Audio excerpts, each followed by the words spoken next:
नमस्कार दोस्तों, आज के इस खास फाइनेंशियल एनालिसिस में आपका स्वागत है। आज हम बात करने वाले हैं आइशर मोटर्स के बहुप्रतीक्षित Q4 नतीजों के बारे में। बिना किसी देरी के चलिए सीधा नंबर्स पर आते हैं। ओके, तो सबसे पहले इस नंबर पर गौर करते हैं। 84 रुपए। जी हाँ, आपने बिल्कुल सही सुना।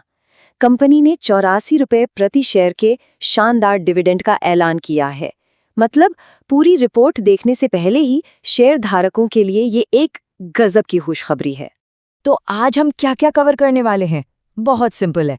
पहले Q4 का ओवरव्यू और डिविडेंड, फिर रेवेन्यू और खर्चे, उसके बाद प्रॉफिट और मार्केट की उम्मीदें, फिर हम मार्जिन और टैक्स को डिकोड करेंगे, अर्निंग्स पर शेयर देखेंगे और आखिर में जानेंगे फाइनल मार्केट टेकअवे।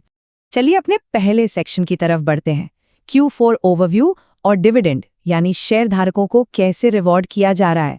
जैसा कि हमने अभी बात की, आइशर मोटर्स ने 84 रुपए प्रति शेयर का सॉलिड डिविडेंड अनाउंस किया है। अब कंपनी के बाकी ऑपरेशनल नंबर्स देखने से पहले ही ये एक बहुत ही पॉजिटिव बेसलाइन सेट कर देता है। ये साफ दिखाता है कि कंपनी अपने निवेशकों की वैल्यू क्रिएट करने में कोई कसर नहीं छोड़ रही है। अब आते हैं दूसरे हिस्से पर। चलिए देखते हैं कि कंपनी की टॉप लाइन यानी रेवेन्यू और खर्चे कैसे रहे। अब जरा इन रेवेन्यू ट्रेंड्स को ध्यान से देखिए। पिछले साल इसी तिमाही में रेवेन्यू 5,241 करोड़ रुपए था, जो पिछले क्वार्टर में 6,114 करोड़ था। अब भले ही करंट क्वार्टर का आंकड़ा कच्चे रूप में 680 करोड़ दिख रहा हो, लेकिन ऑटो सेक्टर में जो चीज सबसे ज्यादा मायने रखती है वो है ईयर ऑन ईयर ग्रोथ, और यहाँ हमें 16% का एक जबरदस्त उछाल देखने को मिल रहा है। तो चलिए एक रियलिटी चेक भी कर लेते हैं। मार्केट को उम्मीद थी कि रेवेन्यू करीब 5950 करोड़ रुपया रहेगा, लेकिन एक्चुअल रिजल्ट्स वो इससे भी थोड़े बेहतर रहे। यानी टॉप लाइन के मामले में कंपनी ने मार्केट को बिल्कुल निराश नहीं किया है। लेकिन भाई, सिर्फ कमाई देखने से आम थोड़ी चलता है, खर्चे भी तो देखने पड़ेंगे। पिछले साल खर्चे 4,200 करोड़ रुपए थे, पिछले क्वार्टर में 4,785 करोड़ और अभी ये 4,818 करोड़ रुपए हैं। अच्छी बात यह है कि ये खर्चे बिल्कुल नॉर्मल है और ऑपरेशनल लिमिट्स के अंदर ही हैं। कोई भी अचानक से आया हुआ एक्स्ट्रा खर्च नहीं है। अब बात करते हैं सबसे अहम मुद्दे की। सेक्शन 3, प्रॉफिट बनाम मार्केट की उम्मीदें, यानी हमारी बॉटम लाइन। और यहाँ मुनाफे में एक बहुत ही शानदार जंप देखने को मिला है। पिछले साल के 1362 करोड़ और पिछले क्वार्टर के 1420 करोड़ से छलांग लगाते हुए प्रॉफिट अब सीधे 1519 करोड़ रुपए पर पहुंच गया है। अगर परसेंटेज में बात करें तो ईयर ऑन ईयर 12% की और क्वार्टर ऑन क्वार्टर 7% की शानदार ग्रोथ।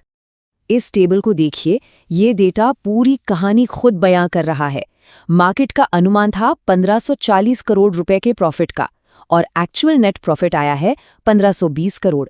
मतलब कंपनी का परफॉर्मेंस मार्केट की उम्मीदों के साथ बिल्कुल इन लाइन है, एकदम सच। चलिए अब थोड़ा गहराई में उतरते हैं। सेक्शन 4, मार्जिन में बदलाव और टैक्स। आखिर इसके पीछे की असली वजह क्या है? अब इस स्लाइड पर जो डेटा है ना, वो वाकई दिलचस्प है। पिछले साल मार्जिन 25.98% था, जो अब हल्का सा खिसककर 25.14% पर आ गया है। लेकिन घबराने की कोई बात नहीं है, ये किसी ऑपरेशनल कमजोरी का संकेत नहीं है। इसका असली कारण है टैक्स में आया एक बहुत बड़ा उछाल। पिछले साल टैक्स सिर्फ 37 करोड़ था, जो इस बार सीधे 416 करोड़ हो गया है। सबसे जरूरी बात यह है कि कंपनी के ऑपरेटिंग मार्जिन्स अभी भी बहुत ही मजबूत स्थिति में हैं। आइए अब आगे बढ़ते हैं सेक्शन 5 की ओर, अर्निंग्स पर शेयर। एक आम निवेशक के लिए इन सब का क्या मतलब है? इस टाइमलाइन पर नजर डालिए। अर्निंग्स पर शेयर यानी EPS लगातार ऊपर की तरफ जा रहा है। पिछले साल ये 49 रुपए था, फिर पिछले क्वार्टर में 51 रुपए हुआ और अब बढ़कर 55 रुपए हो गया है। ये कंपनी की मजबूत ग्रोथ का एक बहुत ही साफ और भरोसेमंद सबूत है। तो करंट क्वार्टर का ये 5.5 रुपए का EPS बहुत मायने रखता है। याद है ना, बिल्कुल शुरुआत में हमने 84 रुपए के डिविडेंड की बात की थी। ये बढ़ता हुआ EPS उसी शानदार डिविडेंड को पूरी तरह से जस्टिफाई करता है और सपोर्ट करता है। अब इन सारे आंकड़ों को एक साथ जोड़ते हैं। हमारा आखिरी सेक्शन, फाइनल मार्केट टेकअवे। तो हमारा अंतिम निर्णय क्या है? तो फाइनल वर्डिक्ट बिल्कुल साफ है। Q4 के आंकड़े मार्केट की उम्मीदों के एकदम अनुरूप हैं। चाहे रेवेन्यू हो, प्रॉफिट हो या मार्जिन, कंपनी ने ठीक वैसा ही परफॉर्म किया है जैसी बाजार को उम्मीद थी। एकदम इन लाइन परफॉर्मेंस।